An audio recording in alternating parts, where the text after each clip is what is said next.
Hi viewers, welcome to our channel. ప్రస్తుతం మనతో పాటు భరద్వాజ్ గారు సీనియర్ జర్నలిస్ట్ ఉన్నారు. వారితో ఒకసారి మాట్లాడదాం. సార్ నమస్కారం. సార్ నమస్తే అండి. సార్, రంగరాజన్ గారి పైన మనకు తెలుసు, రామరాజ్య స్థాపకుడు వీరరాఘవరెడ్డి గుంపుతో వెళ్లి మరి అటాక్ చేయడం చూసాం. ఇప్పుడు ఇది దేశవ్యాప్తంగా కూడా సంచలనంగా మారింది. కొన్ని చర్చలు అయితే జరుగుతున్నాయి. ఈ నేపథ్యంలో ఒక వర్షన్ బయటకు వచ్చింది సార్. అంటే దీన్ని ఖండిస్తూ ఆర్ఎస్ఎస్, సంఘ పరివార్ వీళ్ళంతా కూడా ఖండిస్తున్నారు కదా. అయితే వీళ్ళపైన ఒక విమర్శ ఏంటంటే సార్, ఇప్పుడు వీరరాఘవరెడ్డి అనే వ్యక్తి ఎవరైతే ఉన్నారో, ఒకవేళ రంగరాజన్ గారి పైన కాకుండా ఏదైనా ముస్లిం వ్యక్తి పైన లేకుంటే క్రిస్టియన్ వ్యక్తి పైన ఈ విధంగా దాడి చేస్తే వీళ్ళు ఖండించేవారా అన్న ఒక చర్చ కూడా జరుగుతుంది. మరి మీరేం చెప్తారు సార్ దీనికి? అంటే వీరరాఘవరెడ్డి ఒక చర్చికి వెళ్ళి ఫాదర్ని పిలిచి, ఇప్పుడు ఆయన వీడియోల్లో ఆరోపణలు చేశాడు. ఏం ఆరోపణలు చేశాడు? మసీదుల్లో, ముఖ్యంగా పరాయి మతాల ప్రార్థనా స్థలాల్లో వాళ్ళు ఈ దేశానికి వ్యతిరేకంగా, అంటే ఆయన ఈ దేశానికి వ్యతిరేకం అంటే ఆయన మతానికి వ్యతిరేకంగా అని చెప్తున్నాడు. మన మతానికి, మన ధర్మానికి వ్యతిరేకంగా పక్క మతాల ప్రార్థనాలయాల్లో వాళ్ళు కార్యక్రమాలు చేసేస్తున్నారు. మనం ఎందుకు ఇలా ఉండిపోయాం? మనం ఇలాగే చూస్తూ కూర్చుంటే ఇంకొక 15-20 సంవత్సరాల్లో 2040కి దేశంలో ఒక్క హిందూ మిగలడు అని మాట్లాడుతున్నాడు ఆయన. భారతదేశం హిందూ దేశంగా ఉండదు, ఇది పాకిస్తాన్ అయిపోతుంది అని మాట్లాడుతున్నాడు. ఇదే వేగంతో గనక ఆయన అక్కడికి వెళ్ళి, మీరు నిజంగా చేస్తున్నారు ఇదిగో అంటే, మీరు వెళ్ళి పొద్దున్నే ఒక హిందూ కుటుంబాన్ని సర్వనాశనం చేయండి అని చెప్పి వాళ్ళు తర్ఫీదు ఇస్తున్నారు, కుర్రాళ్ళకి ట్రైనింగ్ క్యాంపులు నిర్వహిస్తున్నారని మాట్లాడండి పెద్ద మనిషి వీరరాఘవరెడ్డి. ఇతను వెళ్ళి గనక ఆ మసీదులోకి వెళ్ళి నిజంగానే అక్కడ వాళ్ళతో ఇది మాట్లాడి వాళ్ళ మీద దాడి చేసి ఉంటే, అలాగే ఒక చర్చికి వెళ్ళి ఒక ఫాదర్ మీద దాడి చేసి ఉంటే అప్పుడు కూడా వీళ్ళు ఇలాగే ఖండించి ఉండేవారా? ఎవరు? ఇప్పుడు ఆర్ఎస్ఎస్ ప్రకటన చేసింది. ఆ ప్రకటన కూడా ముక్తసరిగా, మొక్కుబడిగా ఉంది. సీరియస్గా లేదు. ఏదో ఖండించామంటే ఖండించామన్నట్టు ఉంది. అలాగే ఇప్పుడు ఈ హిందూ మతం మీద ఎవరైనా ఏదైనా మాట్లాడితే వెంటనే నోరేసుకుని పడిపోయే అనేక యూట్యూబ్ ఛానల్స్ కూడా ఈ వీరరాఘవరెడ్డిని తిడుతూ, ఖండిస్తూ, ఇలాంటి వాళ్ళ వల్లనే హిందుత్వం ప్రమాదంలో పడుతుంది, వీళ్ళ వల్లనే హిందూ మతానికి ఒక చెడు పేరు వస్తుంది అని మాట్లాడేసి వీడియోలు చేస్తున్నారు. అవి సర్క్యులేట్ అవుతున్నాయి. అయితే వీళ్ళ నోర్లు లేచేవా అప్పుడు?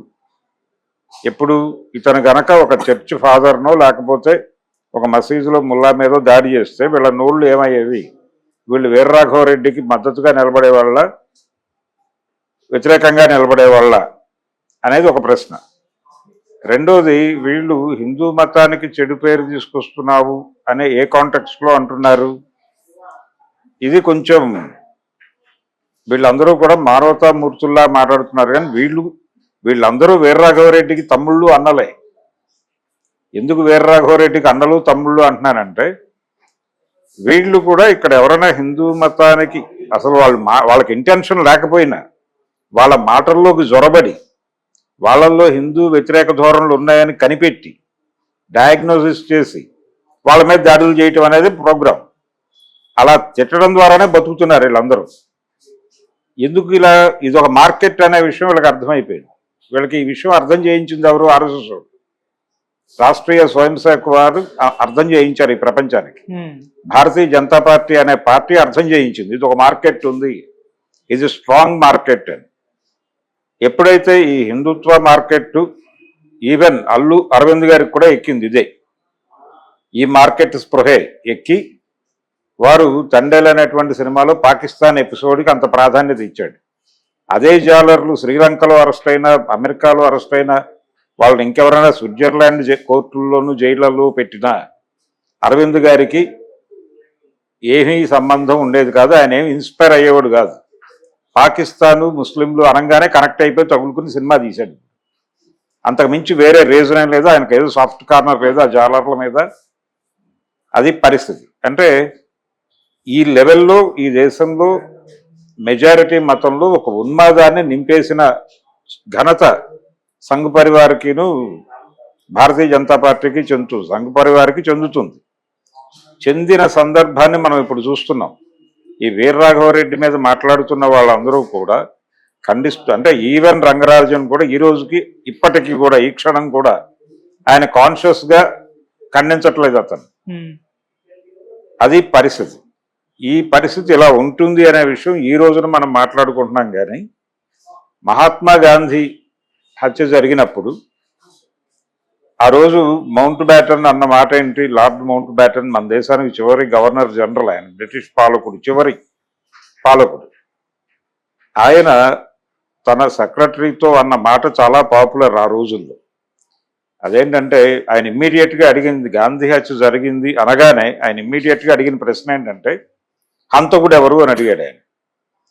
హంతకుడు ఎవరంటే ఏదో చెప్పబారు వీళ్ళు. హంతకుడు ఎవరు అంటే నా కాంటెక్స్ట్ హంతకుడి పేరు కాదు, అతని రిలీజియన్ ఏమిటి అని అడిగాడు. రిలీజియన్ అతను హిందూ అండి అని చెప్పారు. పైగా హిందూ రాష్ట్ర ఎడిటర్, హిందూ రాష్ట్ర అనే పేపర్ ఎడిటర్ అతను అని చెప్పారు. చెప్పగానే ఈయన రిలాక్స్ అయ్యాడు. అమ్మయ్య అదేంటి రిలాక్స్ అవుతున్నారంటే, ఒకవేళ ఎవరైనా ముస్లిం గనక ఈ పని చేసుంటే ఈ దేశం ప్రపంచం ఇప్పటిదాకా చూడని నరమేధాన్ని చూసేది అన్నాడు ఆయన. ఆ డైలాగ్ రికార్డ్ అయింది. ఆ డైలాగు మీడియాలో రికార్డ్, అప్పటి ప్రింట్ మీడియాలో రికార్డ్ అయినటువంటి స్టేట్మెంట్ ఇది. ఒకవేళ గాంధీని ఒక ముస్లిం చంపుంటే ఈ దేశం ప్రపంచం ఎన్నడూ చూడని నరమేధాన్ని చూసుండేది అని చెప్పాడు ఆయన. సో ఆ లెవెల్లో ఆ రోజునే భయం ఉంది. ఆ రోజునే ఒక బ్రిటిషర్ ఆ లెవెల్ ఆందోళన వ్యక్తం చేశాడు. దీన్నే మనం ఇప్పుడు రివర్స్ చేసి మాట్లాడుకుంటున్నాం. ఒకవేళ ఇదే వీర్రాఘవరెడ్డి ఒక ముస్లిం ప్రార్థనాలయానికి వెళ్ళు, లేకపోతే ఒక క్రైస్తవ ప్రార్థనాలయానికి వెళ్ళు, లేకపోతే ఒక సిక్కు ప్రార్థనాలయానికి వెళ్ళు, ఏవండి మీరు ఇలా చేస్తున్నారు అని ఏదైతే ఆయన మాట్లాడాడో మిగిలిన పూజారులతో, పరాయి మతాల ప్రార్థనాలయాల్లో ఇలా జరుగుతోంది అని గట్టిగా మాట్లాడిన వీడియోలు ఉన్నాయి కదా, అందరూ చూస్తున్నారుగా కళ్ళు చెవులు పెట్టుకుని. ఇదే మాట ఆయన అక్కడికి వెళ్ళి మాట్లాడుంటే, ఇదే దాడి అక్కడ జరిగి ఉంటే వీళ్ళు ఖండించేవాళ్ళ అనేది ప్రశ్న. డెఫినెట్గా వీళ్ళు పట్టించుకునేవాళ్ళు కాదు. అతనికి ఏదైనా జరిగితే, ఒకవేళ వాళ్ళు గనక తిరగబడి ఏదైనా చేస్తే వాళ్ళ మీద బీభత్సమైన దాడి జరిగేది రివర్స్లో. ఇది గ్యారంటీ, ఇది పక్కా. కాబట్టి ఒక అప్రజాస్వామిక ధోరణి, ఒక వైపరీత్యపు ధోరణి, అది వీళ్ళ ఇంటెన్షన్లోనే ఉంది. అందుకని ఈ ఖండిస్తున్నటువంటి సంఘ్ పరివార్ కావచ్చు, ఈ ఖండిస్తూ మాట్లాడుతున్నటువంటి యూట్యూబర్స్ కావచ్చు, ఈ ఛానల్స్ వాళ్ళు కావచ్చు, వీళ్ళందరూ కూడా వీర్రాఘవరెడ్డికి నకళ్లే. వీర్రాఘవరెడ్డికి నకళ్లే తప్ప ఒక అంతస్తు తేడాతో వీర్రాఘవరెడ్డిలే. వీర్రాఘవరెడ్డి ఈ మార్కెట్ ఉంది అని కనిపెట్టి ఈ మార్కెట్ను క్యాప్చర్ చేసుకోవడానికి వచ్చాడు. కొంచెం అగ్రెసివ్గా వెళదామనుకుని వెళ్ళాడు. ఈ అగ్రెసివ్ దీనిలో భాగంగా దీనిలో రకరకాలుగా డబ్బులు చేసుకునేటువంటి అవకాశం ఉందని ఆయనకు అర్థమైంది. ఆయన ఆల్రెడీ సెటిల్మెంట్లు పంచాయతీలు చేశాడు. ఇది ఈ రోజున కాదు. ఆయన తెలంగాణ ఉద్యమం జరిగినప్పుడు తెలంగాణ వ్యతిరేకంగా ఒక ఐక్య సంఘటన కట్టే ప్రయత్నం చేసి ఆ సమయంలో కూడా కొంతమందికి తన ఫైటర్ని అని చెప్పడం ద్వారా, అంటే అప్పుడు ఒక పరిస్థితి ఉంది, సమైక్యాంధ్ర తెలంగాణ నినాదానికి వ్యతిరేకంగా సమైక్యాంధ్ర నినాదం నిలబడింది. అక్కడ డబ్బులు ఫ్లోట్ అవుతున్నాయి అనేది అతనికి అర్థమైంది. ఆ నినాదానికి మద్దతుగా నిలబడితే అక్కడ ఒక డబ్బులు సర్క్యులేట్ అవుతున్నటువంటి ఏరియాలో మనం ఉండాలి అని అక్కడికి వెళ్ళి నిలబడ్డాడు. అంటే ఇతనికి మార్కెట్ కోణం చాలా బాగుంది. ఇతను ఏదో సైకియాట్రిక్ ప్రాబ్లంతోనో పిచ్చితనంతోనో ఆ పనులు చేయటం లేదు అనే విషయాన్ని ముందు గుర్తించాలి. అది సైకలాజికల్ డిజార్డర్ ఉందని కొంతమంది మాట్లాడేస్తున్నారు. అది డిజార్డర్ కాదు. అతను చాలా పథకం ప్రకారమే తన ప్రోగ్రాం డిజైన్ చేసుకునే దాడి చేశాడు. అందులో ఎటువంటి మొహమాట పడాల్సినటువంటి అవసరం లేదు. అతను ఎవరిని టార్గెట్ చేయాలో తెలుసు, ఎవరితో ఏం మాట్లాడాలో తెలుసు. చాలా స్పష్టత ఉన్నటువంటి వ్యక్తి. ఈ మార్కెట్ని, అంటే అల్లు అరవింద్ గారు ఎలాగైతే పాకిస్తాన్ అనగానే కనెక్ట్ అయిపోయి ఆ సినిమా తీశాడో, తండేల్ సినిమా, ఆయనకి ఎలాగైతే మార్కెట్ స్పృహ ఉందో, అఖండ ఫంక్షన్లో మాట్లాడుతూ వారు ఒక మాట అన్నారు, ఇదే కంటెంట్ ఇదే లెవెల్లో మీరు వైష్ణవంలో తీస్తే జాతీయ మార్కెట్ని ఈజీగా క్యాప్చర్ చేయవచ్చు అని. అది యూట్యూబ్లో స్టిల్